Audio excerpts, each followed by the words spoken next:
네, 가을이 이제 깊어져가는 계절입니다. 근데 물론 아직 좀 더워서 또 우리 예배당 안에도 이렇게 에어컨을 또 켜기도 하는데요. 우리 교회가 좀 더울 때는 좀 더위를 오래 머금고 있고요. 추울 때는 좀 냉기를 좀 머금고 있어서 냉방이나 난방들을 조금 더 하는 편입니다. 좀 이렇게 양해해 주시고 그래서 이제 예배가 끝나면 제가 또 잊어버릴까봐 이따가 오후 예배 끝나고 양쪽 창문을 다 열고 가시면 여기 창문을 닫아놔서 더 더운 것도 있을 것 같아요. 그래서 새벽에는 좀 썰렁하거든요. 밖에 나오면. 근데 여긴 좀 더 더워요. 그래서 하는데 이따가 하여튼 좀 잊지 마시고 우리 저 잊어버릴까봐 양쪽 창문을 예배가 다 끝나고 좀 이제 열어놓고 가면 새벽에 웬만하면 또 에어컨 켜지 않아도 될 것 같다는 생각이 듭니다. 너무 더우면 또 이제 켜야 되겠지만 그렇게 하면 좋을 것 같아요. 이 세상에 존재하는 것 가운데 참 연단을 겪어야 되는 것들이 참 많죠. 그대로 있는 것도 귀하지만 뭔가를 가공을 하면 더 좋은 것도 참 많이 있습니다. 우리 금 반지가 있죠. 금이 반지가 그냥 동그란 링으로 하는 거하고 그 금반지를 뭔가 좀 이렇게 세공을 하는 거하고 뭐가 더 비싸죠? 세공을 하면 더 비싸죠. 근데 사실 따지고 보면 세공을 하면 금이 깎여서 나가잖아요.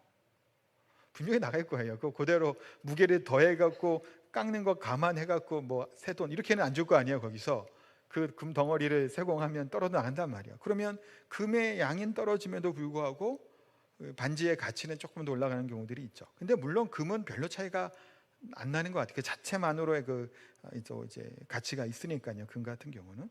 그러나 보석 같은 경우도 사실은 원석 그대로 있는 것보다는 가공해야 더 가치를 지니죠. 구슬이 서말이어도 그렇죠. 다들 아시잖아요. 그렇죠. 구슬이 서말이어도 깨어야 보배라고 얘기를 하죠. 성경에도 보면요. 그런 것들에 관련된 설명들이 종종 나오는데 금이나 은 같은 경우들도 원석 그대로 있으면 그것이 가치가 별로 없죠. 그것을 용광로, 푸인부 같은 데 집어넣어 갖고 불순물을 제거하고 연단의 가청을 거져야 99.9% 그런 순금을 얻게 되잖아요. 그게 이제 가치가 되죠. 근데 금은 보석만 그런 것이 아니죠. 우리 인생의 그런 일상에 있는 것들도 대부분 뭔가의 뜨거운 뭔가를 거쳐요. 용광로 얘기했으니까 이 말씀을 드리면 농기구 같은 경우도 홈이나 낫이나 그런 것들도 어떻게 만드나요? 새로 그냥 되는 게 아니죠. 요즘에는 그냥 자동화돼서 되는지 모르겠습니다만 옛날 생각해 보면 그 풀무프 같은 데 집어넣어서 달구잖아요. 그래서 망치로 두들겨서 피고 물로 식히고 그 과정을 반복해서 해야 우리가 쓸 수 있는 낫이나 홈이나 등등의 이제 기구를 만들어 쓸 수 있음을 보게 됩니다. 마찬가지로 하나님께 쓰임 받는 사람들도 그렇죠. 우리가 하나님의 성품을 닮아가고 하나님의 마음을 품고 하나님의 사람으로 쓰임 받기 위해서는 우리에게도 뭐가 필요하죠? 그러면 연단이 필요한 거예요. 피할 수가 없는 것 같습니다. 연단은 어떠한 모양과 어떤 형태인지는 몰라도 연단을 받지 않는 사람은 없어요. 사실은 성경에도 수많은 사람들이 나오지만 다들 연단과 때로는 고통의 순간을 보내기도 하죠. 하나님이 그 과정을 겪게 하십니다. 고난의 대명사라고 하면 성경에 누가 나오죠? 그렇죠. 욥이죠. 고난의 대명사는. 그는 자신이 어떠한 이유로 고난을 받았는지 잘 알지 못했습니다. 근데 그가 겪은 고난이 얼마나 크고 힘들었는지 이루 말할 수가 없죠. 우리가 욥기를 보면 아는 것처럼. 그러나 그 고난의 시간이 연단의 시간이었다라는 것을 깨닫게 되고 그 과정을 통해서 하나님을 바라보게 되고 깨닫게 됨을 또한 욥 또한 고백을 해요. 욥기 42장 5절부터 6절 한번 볼까요? 우리 같이 읽겠습니다. 내가 주께 대하여 귀로 듣기만 하였사오나 이제는 눈으로 주를 배움나이다. 그러므로 내가 스스로 거두어 드리고 티끌과 제 가운데에서 회개하나이다. 아멘. 자, 욥기 42장 이제 마지막 부분인 거예요. 욥기에. 자, 그런데 욥이 45절에 볼 것처럼 내가 주께 대하여 뭐로만 들었다고요? 귀로만 듣기만 하였는데 이제는 눈으로 주를 배움나이다. 이렇게요. 그러니까 욥이 그 전에 뭐 되게 하나님께서 칭찬하시고 완전한 사람이고 의로운 사람이잖아요. 우리가 아는 것처럼 욥은 정말 철저하게 그렇게 하나님 앞에 서려고 했던 사람이에요. 근데 그렇게 했음에도 불구하고 스스로 뭐라고 얘기해요? 하나님을 귀로만 들었는데 이제는 눈으로 주를 배움나이다라고 고백합니다. 그러면서 뭔 얘기가 이어지죠? 6절, 그러므로 내가 스스로 거두어 드리고 티끌과 제 가운데에서 회개하나이다. 아니 욥이 회개할 게 그렇게 뭐가 있겠어요? 솔직히 욥의 그 고난당하기 전에 그 삶도 보세요. 그렇게 회개할 만한 사람이 아니잖아요. 하나님도 그렇게 칭찬하셨잖아요. 뭐 사탄과 그런 얘기하는 것도 그럼 나오기도 하고요. 칭찬할 만한 사람이에요. 근데요, 욥이 자신의 친구들이 욥을 찾아온단 말이에요. 사실은 찾아온 이유는 정죄하기 위해서 온 것은 아니었어요. 목적 자체는. 그런데 좀 정죄가 됐죠. 자꾸 회개하라 그러고. 근데 욥은 거기에 대해서 어떻게 받아들이죠? 그 말에 대해서 다 읽어보셨죠? 욥기 안 읽어서 천천히 읽어보세요. 이게 대화로 구성되어 있어요. 말하고 받고 말하고 받고 그게 쭉 이어집니다. 사실은 순서대로 이렇게 얘기하고. 그러니까 우리가 뭐 이런 표현이 그렇지만 법정에서 무슨 변론을 한다 그러면 뭐 얘기를 하고 또 변론하고 하면 그런 것들이 반복되는 게 욥기의 내용이에요. 그러니까 욥은 잘못한 게 없잖아요. 그러니까 아니다라는 거예요. 특별히 잘못한 게 없다는 얘기를 좀 막 얘기를 합니다. 그러나 이제는 요 42장에서처럼 하나님의 섭리가 때로는 이렇게 대화하면서 불의하다고 하는 생각까지 했던 그런 말도 좀 나와요. 참고로. 네. 욥이 계속 좋은 말만 하지는 않아요. 그냥 차라리 죽으면 좋겠다는 얘기도 하고 내 생일이 태어난 것이 그것을 한탄. 오늘 힘드니까 그렇죠. 물론 이해할 만한 내용이기는 해요. 너무 힘드니까 안 태어났으면 좋겠다는 생각이 들 만큼 괴로워하는 얘기들을 하죠. 근데 이와 같은 것들이 결국은 하나님의 섭리에 대해서 깨닫지 못하였던 자신의 말을 뭐 한다는 얘기일까요? 6절이 내가 스스로 거두어 드린다라는 거예요. 내가 했던 이 변명하고 변론했던 이 말과 행동들을 거두어 드리고 내가 특기와 제 가운데에서 뭐 한다고요? 회개한다라는 거예요. 내가 했던 그 말과 내가 했던 생각들 하나님 앞에서 회개하겠나이다 라고 고백을 합니다. 욥은 하나님의 능력과 지혜를 알지 못하고 성급하게 판단했던 것을 회개하겠다라고 하는 고백을 합니다. 그럴 수 있는 것이 뭔가요? 더 깊이 하나님을 알고 하나님의 주권을 깨달았기 때문에 이와 같은 고백을 하고 있죠. 욥기의 중요한 큰 주제는 뭐냐면 하나님의 주권이에요. 단순히 고난을 얘기하는 것이 아니에요. 욥기는 주권을 얘기합니다. 그것을 욥이 어떻게 된 거예요? 깨달은 거예요. 내가 이렇게 온전하게 살았고 정말 철저하게 살았죠. 욥처럼 사는 사람이 어디 있겠어요? 이 세상에 사실은. 그럼에도 불구하고 하나님 앞에서 내가 아무것도 아닌 존재라는 사실을 깨닫게 되고 하나님의 주권이 나를 선하게 이끄시는 사실을 깨닫게 되죠. 무슨 과정을 통해서요? 고난의 과정을 통해서였어요. 연단의 과정을 통해서였다라는 거예요. 욥과 같은 사람도 그 연단의 과정이 필요했던 거예요. 사실은 누가 욥과 같은 사람이 어디 얼마나 있을까요? 사실은 쉽지 않은 사람이죠. 그럼에도 불구하고 그 과정이 하나님의 연단의 과정이었고 그 연단의 과정 이후에 내가 하나님을 더 바로 분명하게 깨닫고 알게 되었음을 고백하고 오히려 자신이 했던 말과 행동들을 돌아보게 되고 회개하기까지 합니다. 회개하기까지 하는 거예요. 그것이 하나님을 알게 된 자의 모습이죠. 그렇처럼 우리는 때로는 우리의 삶의 여정에서도 이해할 수 없는 여러 가지 일들을 겪게 되는 거예요. 그게 왜 그런지 알지 못하죠. 때로는 후에 그것을 깨닫게 되어 하나님께 감사하는 경우들도 사실 많이 있음을 봅니다. 오늘 본문에서 바울 사도가 에바브라디도를 향해서 보배로운 사람, 존귀한 사람이라고 소개를 합니다. 에바브라디도라고 하는 사람의 이름의 뜻은 차명이라고 하는 이름의 뜻을 가지고 있다고 해요. 매력적이고 아름다운 뭐 그런 이름을 갖고 있는 사람인데 그만큼 보석처럼 빛나는 사람이었고 빌립보 교회의 성도였으며 바울을 섬기고 바울을 수종드는 일에 최선을 다했던 사람이 바로 에바브라디도라고 하는 사람입니다. 에바브라디도는 그래서 빌립보 교회로부터 위임을 받고 보냄받은 자죠. 바울을 돕기 위해서 그 헌금을 또 구제비를 이렇게 돈을 좀 모아서 전달할 뿐만이 아니라 바울을 섬기는 일을 위해서 위임받아 그것을 파송받은 사람이 바로 에바브라디도라고 하는 사람이에요. 그런데 에바브라디도가 어떻게 했다는 거예요? 병이 들은 거예요. 걱정되고 염려할 만큼 큰 병이 들어 거의 죽을 지경에 처했다라는 것을 설명합니다. 그런데 하나님께서 에바브로디도를 치유해 주셨죠. 그래서 바울이 이렇게도 얘기하잖아요. 하나님 치유해 주시는 말미암아 나의 근심을 덜어주셨다는 거예요. 얼마나 근심되고 염려되고 걱정이 됐겠어요. 하나님이 회복시켜 주심을 감사하는 것들을 보게 됩니다. 그러면서 에바브로디도 편에 자신의 이 편지를 전달해 가지고 이제 가는 것이 바로 에바브로디도 했던 그 일이에요. 자, 그러면요, 에바브로디도라는 사람은 어떤 사람일까요? 지난 시간 우리 디모데를 좀 살펴봤잖아요. 오늘은 에바브로디도인데 존귀한 사람이라고 성경은 소개하고 있습니다. 29절에 볼까요? 이러므로 너희가 주 안에서 모든 기쁨으로 그를 영접하고 또 이와 같은 자들을 존귀히 여기라 라고 얘기합니다.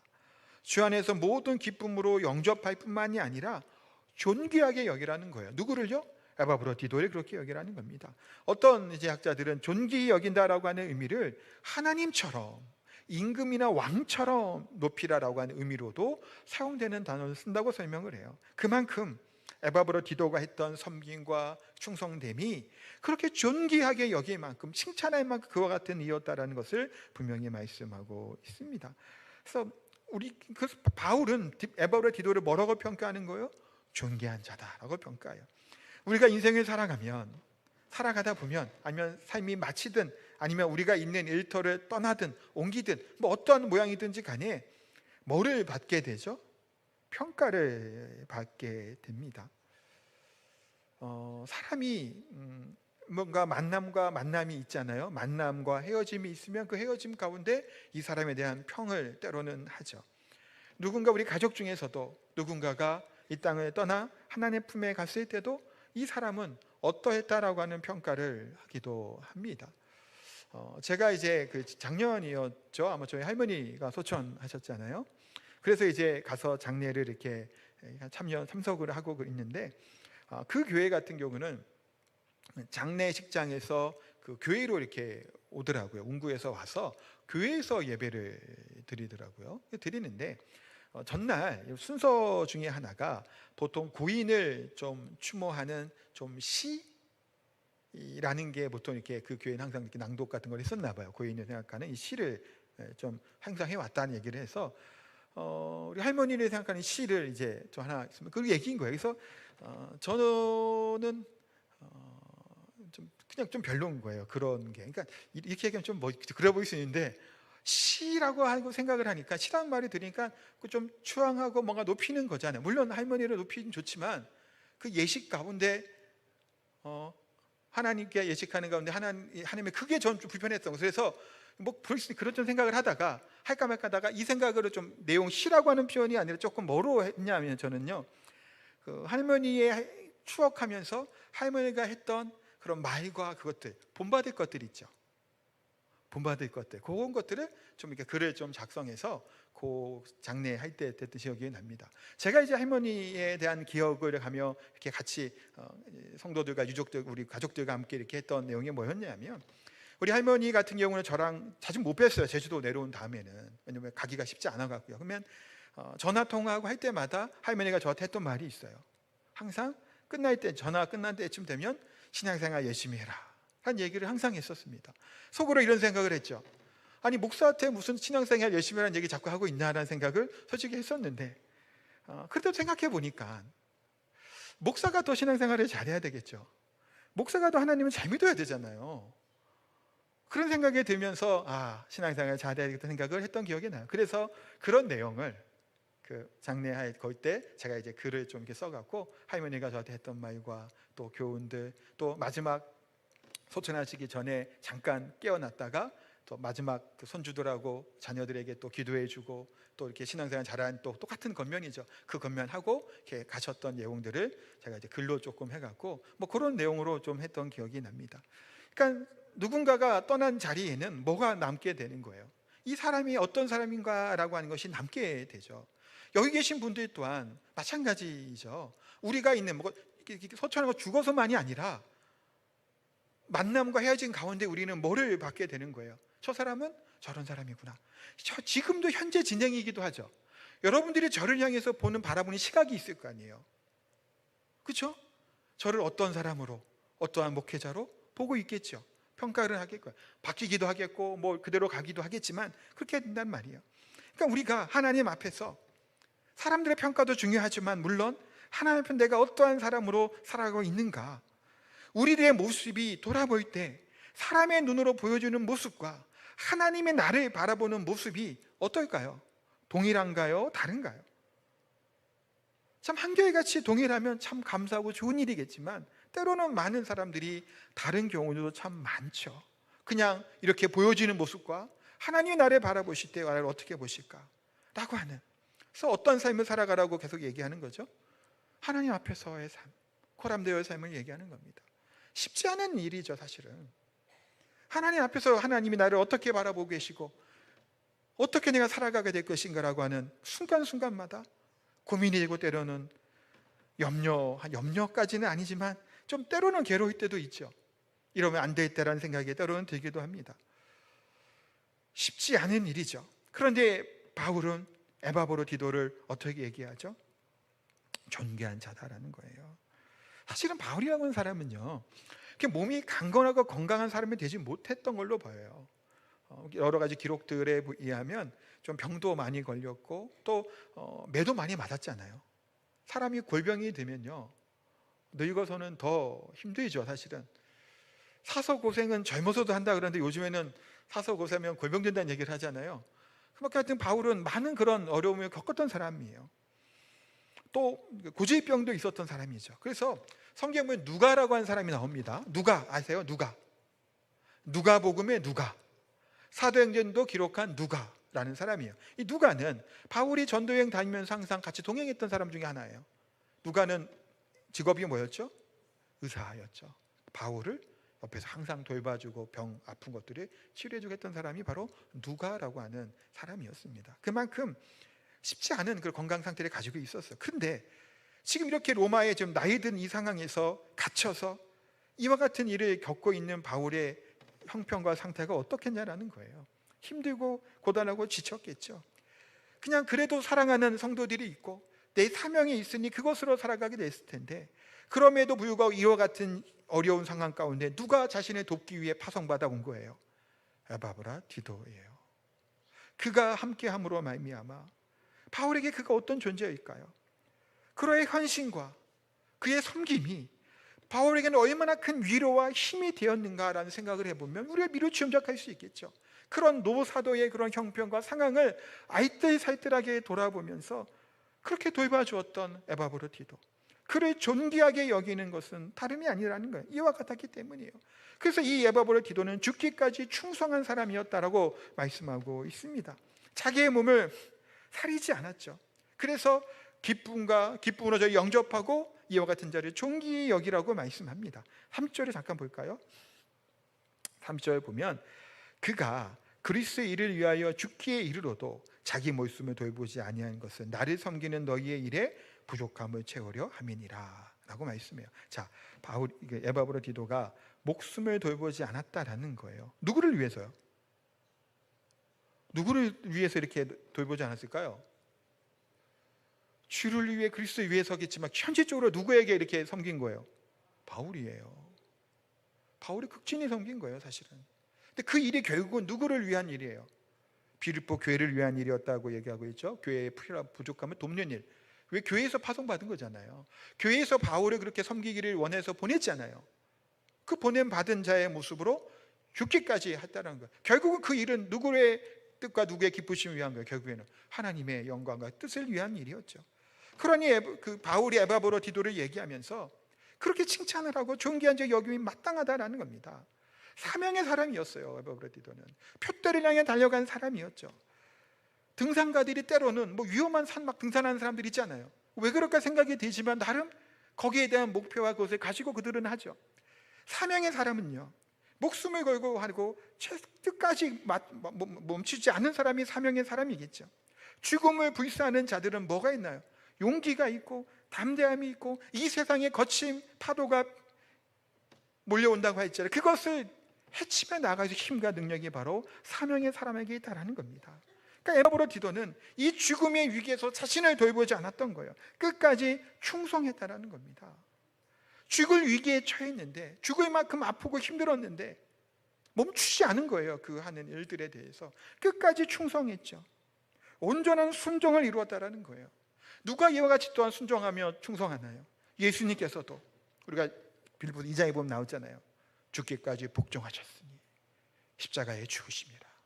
예수님께서 하나님의 성부 하나님의 뜻에 따라 죽기까지 순종함으로, 복종함으로 그 일을 이루어졌죠. 하나님의 사람들은 그와 같이 죽기까지 충성되는 사명의 사람으로 살아가는 자들이었던 것을 보게 됩니다.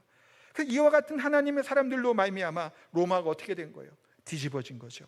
복음화되었고 국교가 기독교가 되는 놀라운 일들이 일어나게 됐던 거죠.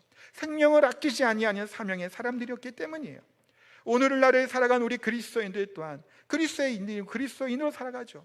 그 얘기가 뭔가요? 우리는 내가 나를 위해서만 살아가는 것이 아니라 그리스도가 나의 주인이 되고 나를 통치하시고 다스리는 분이라는 사실을 깨닫고 살아가는 자들이라는 거예요. 내가 하고 싶은 일만 하는 게 아니죠. 하기 싫어도, 불편하고 좀 어려워도 그 일을 감당하는 것이 누구예요? 사명받은 그리스도인이라는 거예요. 그리스도의 일은 복음을 증거하는 일이고, 그리스도에 속한 자들은 그리스도가 기뻐하는 일들을 행하는 자들이죠.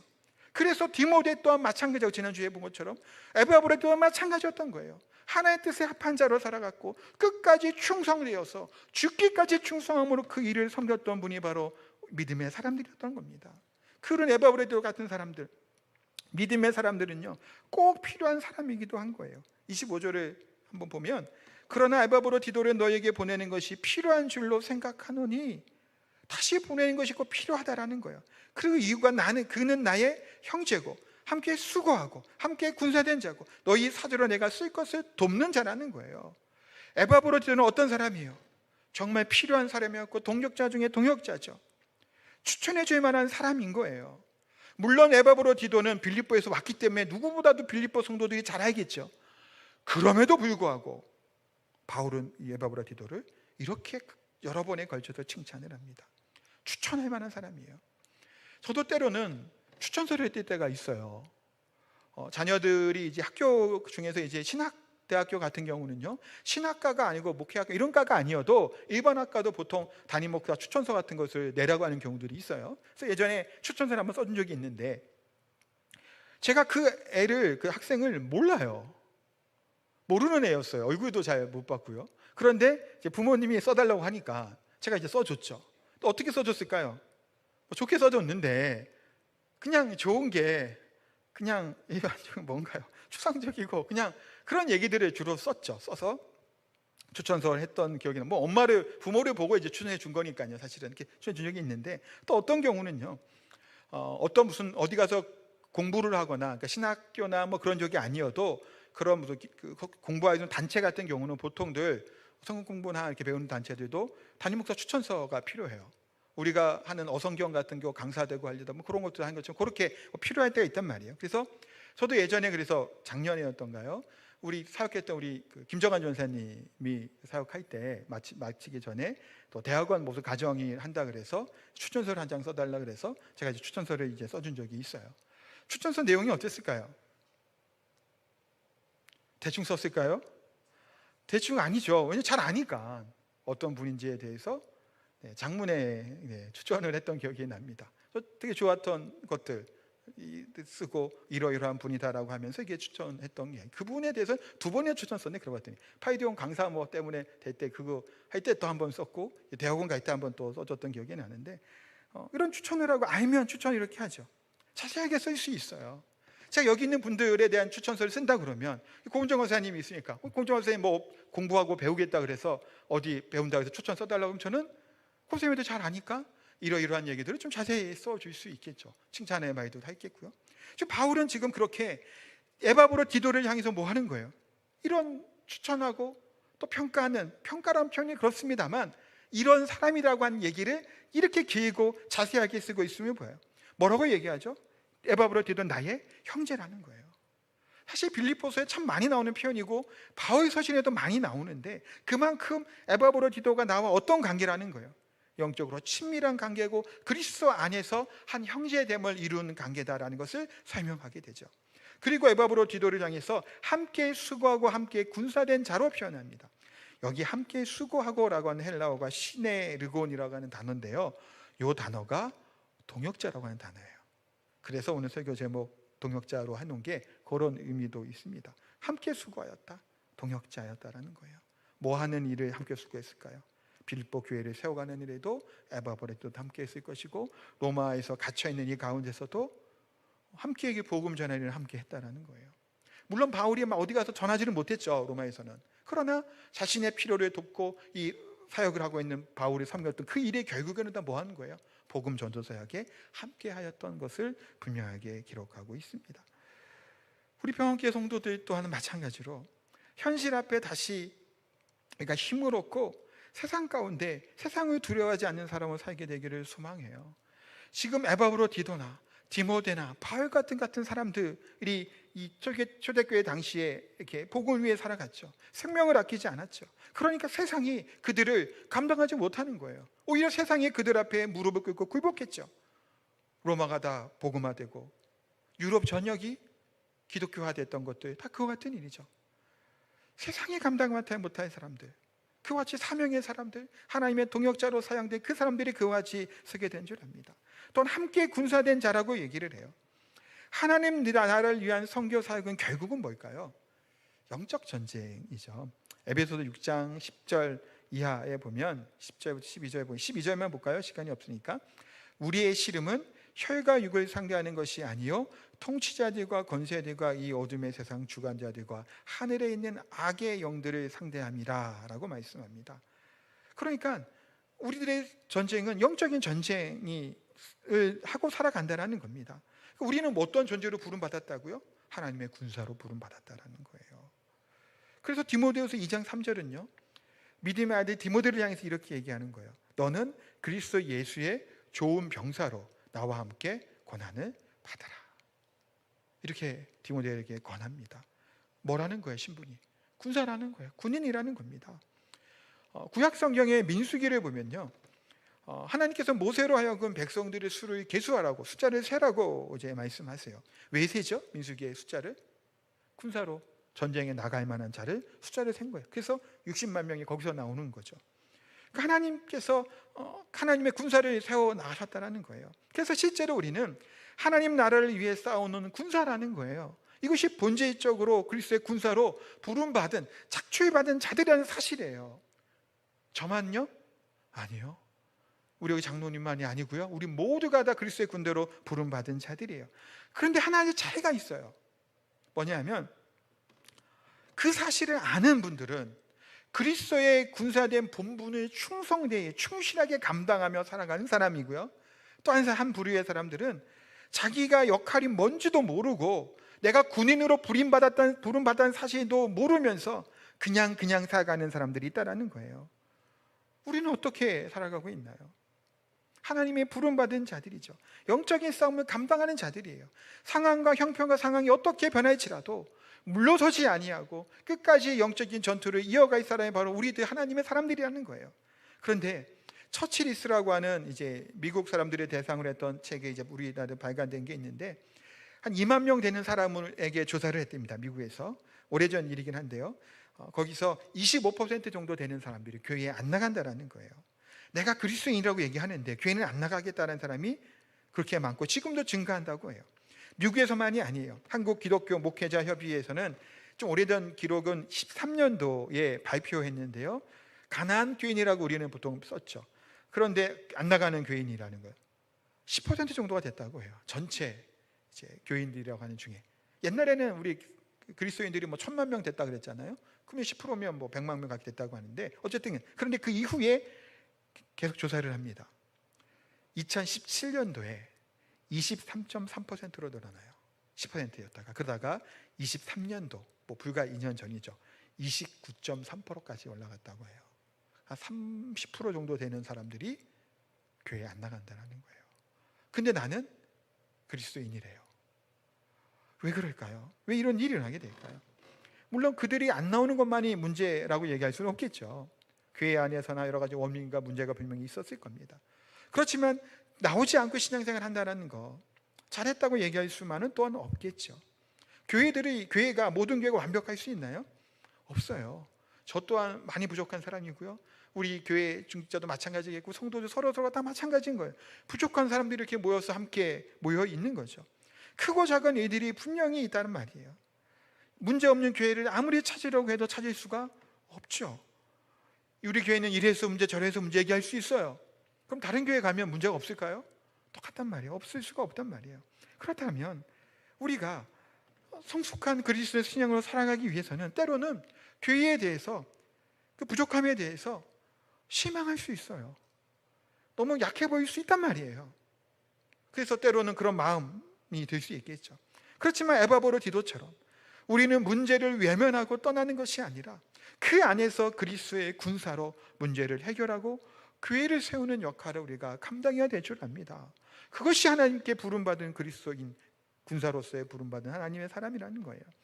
그래서 미국의 유명한 복음 전도자 루이스 팔라우라는 목사님은 오늘날의 교회는 퇴비와 같다고 예전에 했던 말씀인데 그런 얘기를 한 적이 있어요. 퇴비는 어떻죠? 쌓아두면 악취가 나죠. 그러나 이것을 흩어서 밭에 뿌리면 농작물을 풍요롭게 한다라는 겁니다. 그리스도인이 모여만 있으면 악취를 때로는 풍긴다라는 거예요. 이러쿵저러쿵 말들 많이 하고 안 좋은 얘기 많이 하고 안 좋은 말들 생각들을 하게 될 때가 있겠죠. 그렇게 된 세상 가운데 풀어놔야 된다는 거예요. 이 말은 세상을 향해 나아가는 교회가 돼야 된다는 얘기예요. 예루살렘 교회도 모여만 있다가 결국은 고난을 받고 강제로 사실은 흩어지게 됐던 것 우리가 아시죠? 스데반의 순교 이후에 교회는 끊임없이 하나님의 일들을 위해서 달려가는 것이 바로 교회다라는 겁니다. 비록 지금 바울은 로마에 갇혀 있지만 지금 이런저런 상황 가운데 어려움이 있었죠. 그러나 동역자들이 있기 때문에 외롭고 이 고난 가운데서도 지치지 않고 소망 가운데 그것을 붙들을 수 있었음을 보게 됩니다. 본문에 등장하는 에바브로 디도라고 하는 사람 또한 이와 같은 일에 미끄럼이 되었던 사람이죠. 이런 사람들, 이런 그리스도의 군사와 같은 하나님의 동역자 같은 사람들이 있다면 점점 힘들어가고 있던 이 세대 가운데도 분명히 다시금 도약하고 일어서게 될 줄 믿습니다. 사랑하는 성도 여러분, 하나님께서는 우리들을 동역자로 부르십니다.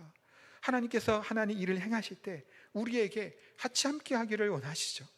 이렇게 함께 하기를 원하시고 같이 하기를 원하시는 것은 하나님의 손이 짧기 때문이 아니에요.